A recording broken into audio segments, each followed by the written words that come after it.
नमस्कार, मैं रमाकांत उपाध्याय नव समाचार से आज की बात में आपके समक्ष एक बार फिर हाजिर हूं। बात करेंगे मिग-21 की चिंता जाहिर की है वायुसेना के अध्यक्ष ने।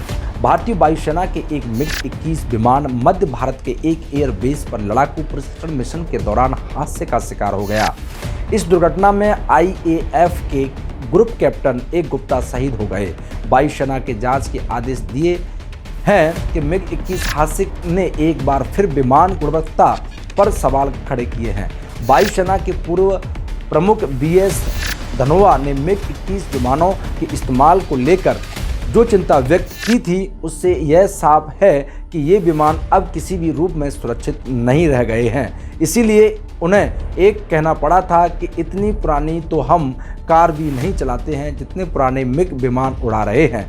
वायुसेना अध्यक्ष की यह फिक्र वाकई तब भी जायज़ थी और आज भी है, क्योंकि शायद ही कोई महीना बीतता होगा जब मिग के दुर्घटनाग्रस्त होने की कोई न कोई खबर आ जाती है। पिछले कुछ सालों में मिग विमानों के हादसे जिस तेज़ी से बढ़े हैं, उससे यह सवाल उठाना लाजमी है कि कब तक हमारे लड़ाकू पायलट अपनी जान जोखिम में डालकर इन विमानों को उड़ाते रहेंगे। लेकिन वायुसेना में अभी भी जिस बड़ी संख्या में भले ही मजबूरी में इन विमानों का उपयोग किया जा रहा है, वह गंभीर चिंता का विषय है। हकीकत यह है कि आज भी मिग-21 विमान ही वायुसेना की रीढ़ बने हुए हैं। सिर्फ भारत ही दुनिया में एकमात्र देश है जो 50 साल पुराने मिग विमानों के दम पर अपनी वायुसेना को धकेले जा रहा है। वायुसेना प्रमुख पहले भी मिग विमानों के पुराने पड़ने पर वायुसेना के आधुनिकीकरण का मसला उठाते रहे हैं, लेकिन वायुसेना की सबसे बड़ी मजबूरी यह है कि उसके पास पर्याप्त लड़ाकू विमान नहीं है।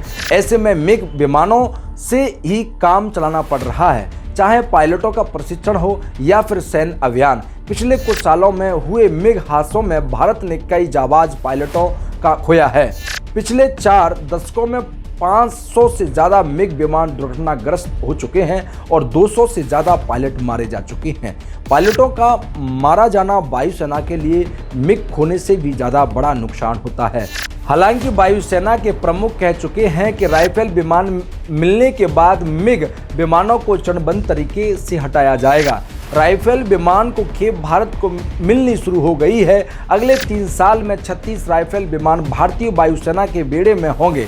इस तरह पहले चरण में 2022 तक मिग-21 विमान हटाए जाएंगे और 2030 तक मिग-27 और मिग-29 विमान भी हटा दिए जाएंगे। लेकिन सवाल यह है कि क्या 2030 तक वायुसेना पुराने मिग विमानों का ही उपयोग करती रहेगी और हम अपने लड़ाकू पायलटों को खोते रहेंगे।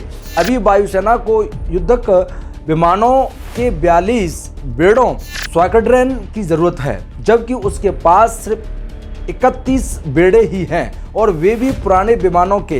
हालांकि पिछले 1 दशक में मिग विमानों का वायुसेना मानकों के अनुरूप उन्नति बनाने का काम तो हुआ है और इनमें राडार, दिशासूचक प्रणाली आदि को बेहतर किया गया है, लेकिन पुराने विमानों को अद्यतन करने भर से विमान सुरक्षित हो जाएंगे, इसकी क्या गारंटी है।